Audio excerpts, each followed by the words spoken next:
bonsoir gang, j'espère que vous allez bien. Ici Ciné Sébastien, je suis avec Nicolas Fighter. Donc c'est samedi soir.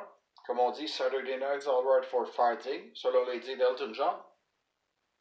Non, sérieusement, on vous avait promis de faire la critique de Six Underground. On a vu le film de Michael Bay, le nouveau film qui est disponible sur Netflix. Donc, que dire d'un film de Michael Bay, surtout sur Netflix, c'est quand même une première. T'sais. Michael Bay tout craché, plan coupé, explosion, à la sauce Quentin Tarantino avec les giclées de sang. Oui, écoutez, c'est le premier film restricted de Quentin, pas de Quentin Tarantino, de Michael Bay. Regardez, dans le fond, bon, vous connaissez Michael Bay, si vous le connaissez pas, il a fait à peu près tous les films de Transformers. Il a, à part Bumblebee, il a produit. Il a fait Bad Boys 1, Bad Boys 2, Le Rocher, Pearl Harbor. Dans le fond, écoutez, là, on s'entend que le cinéma de Michael Bay, c'est des films de vendredi soir. Et je vais vous dire une chose. Je sais pas pour vous, je sais pas comment vous allez regarder ce film-là, mais une chose, si vous êtes fatigué, essayez de faire le test de passer les 20 premières minutes du film parce que ce n'est qu'une énorme séquence d'action et ça n'arrête pas. Action et tu sais pas quoi qui passe nécessairement à cause qu'il y a beaucoup de plans qui bougent, la caméra bouge beaucoup, les couleurs flashent beaucoup, des scènes avec beaucoup de flash, explosions. Oui, c'est justement, écoutez, les gens qui sont... qui ont la photo sensibilité, dans le fond, ils sont un peu épileptiques. Moi, je vous dirais d'oublier ce film-là parce qu'il y a beaucoup de flashs de lumière. Le film a été tourné en numérique, donc l'image est vraiment claire, mais claire au point que c'est un peu pas angoissant prenant, mais c'est ça affecte les yeux. Ça peut faire mal aux yeux puis étourdir à la longue. Donc, le but de l'histoire, dans le fond, c'est... tu veux raconter l'histoire ou tu veux que je m'en occupe? Non, vas-y. Ok, dans le fond, c'est 6 personnes. 6 personnes font partie comme un genre d'équipe d'élite qui faussent leur propre mort et qui doivent, comme on dit, essayer de réarranger les choses parce qu'ils sont considérés, on peut dire, comme des fantômes, vu qu'ils sont comme dans l'ombre et que, bon, telle personne est morte et tout ça, et bon...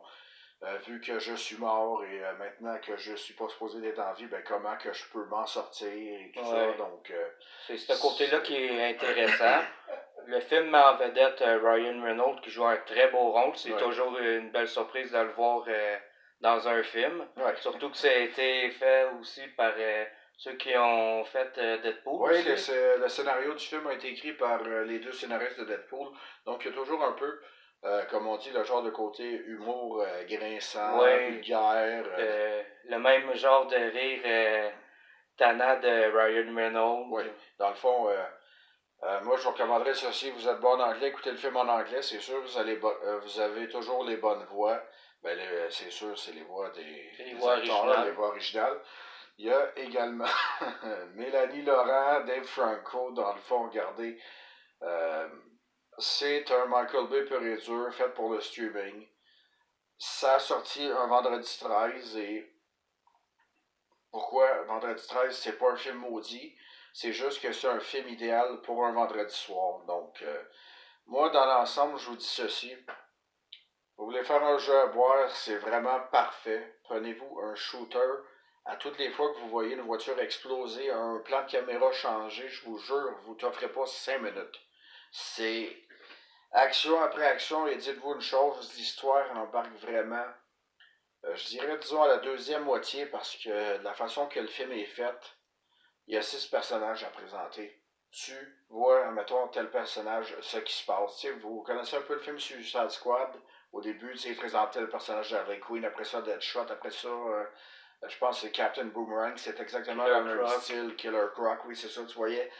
Numéro 1, numéro 2, numéro 3, numéro 4, numéro 5, puis une fois que l'histoire démarre, c'est bon, sauf que l'affaire, c'est que c'est tellement exagéré, c'est tellement stupide que vous ne pouvez pas prendre ce film-là au sérieux. Moi, ce que j'ai bien apprécié du film, c'est que Michael Bay est retourné dans le style de Rocher Bad Boys. C'est un film old school. Il y a quelques effets en CGI, mais écoutez là. Michael Bay a un budget de 150 millions, il a tourné ça dans des décors partout, mais c'est pas que j'y ferais pas confiance pour tourner un film au Québec, sauf que Bonne chance, Montréal. Non, mais c'est vrai. Tous les films qu'il fait, pratiquement tout est démoli, là. Tu sais, on s'entend? Oh oui, lui, il est hyper actif, quasiment toute l'explosion, violence, drapeau américain. Ce qui est particulier aussi, c'est que vous regardez, comme on peut dire, le film a certains plans quick close-up. Genre que de la façon que le plan coupe, tu vois, à un moment donné, tu peux voir de l'entier de caméra, tu peux voir une cascade faite à 2-3 styles, tu sais, ça paraît qu'il y a des mannequins ou ça paraît qu'ils changent de plan de caméra, puis je pense à un moment donné, tu vois même un bout de caméra ou dans une scène d'action pendant la course des voitures au début. C'est assez... il y a une scène qu'on voit la caméra. Je veux bien que le site de Michael Bay soit frénétique, mais en tout cas, écoutez, moi je vous dis ça, attendez-vous pas à la liste de Schindler, attendez-vous pas à Citizen Kane. Attendez-vous surtout pas à Bad Boys. C'est du Michael Bay pur et dur. C'est tough, c'est rough, c'est sexiste, violent. Tout ce que Greta Thunberg déteste, dans le fond, puis on peut se le dire, c'est ça. Donc, toi, qu'est-ce que tu penses vraiment du film? Écoute, c'est exagéré, c'est stupide, c'est tordu, il n'y a aucune loi de la physique. On dirait quasiment un film rapide et dangereux, mais à la sauce Michael Bay. C'est clair. En plus, j'ai trouvé qu'il y avait... moi puis Sébastien, on avait trouvé qu'il y avait des effets recyclés de Transformers. Des effets sonores, comme les sons. Des effets sonores, les sons également. Écoutez, dans le fond, c'est pas compliqué. Michael Bay a pied une recette gagnante. C'est son 13e ou son 14e film. Ces films ont fait, comme on dit, une chier d'argent. Il va probablement faire une chier d'argent avec ça, même si c'est un film Netflix. Donc, vous voulez une valeur sûre, vous voulez un film, comme on dit, pour pas vous casser la tête un vendredi soir, c'est parfait. Moi, je donne une note d'à peu près 7.5 sur 10. C'est le film que j'ai plus apprécié, que j'ai trouvé le plus drôle depuis Pain and Gain avec The Rock et Mark Wahlberg. Mais c'est vraiment idiot comme film. Vous allez vraiment rire, là, ça n'a aucun sens. Donc, moi, je donnerais une note de 7 sur 10. J'ai apprécié le film pour ce que c'était. C'est vrai que c'est... T'as pas eu trop mal à la tête, toi? Oui, un peu, à cause des couleurs qui flashent. Ça, je vous le recommanderais pas si ça vous dérange. J'ai même une notification Facebook qui dit attention aux gens qui sont épileptiques. Si vous pensez que Michael Bay réduit son style parce qu'il est en 2019, parce qu'il fait un film Netflix, détrompez-vous. Non. C'est pire. Beaucoup pire. Ça fait passer Transformers pour un film normal quasiment. En tout cas, c'est sûr que vous aimez, soit que vous détestez, mais si vous êtes prêt à accepter la ride, vous ne serez pas déçus. C'est du Michael Bay tout craché. Si vous appréciez Michael Bay, ben vous avez apprécié Six Underground. Ah, c'est clair. C'est très bon. C'est quoi, toi, le prochain truc que tu vas faire à la critique? La série de Witcher. Cool. Et ensuite, probablement, le premier épisode de la série animée Fast and Furious. Nice. Et ensuite, une vidéo en groupe de la critique de Star Wars épisode 9. Ouais, c'est un fameux film-là que tout le monde attend. Puis c'est vrai, oui, tout le monde l'attend. Un gros film, on s'attend qu'il va faire 2 milliards, donc...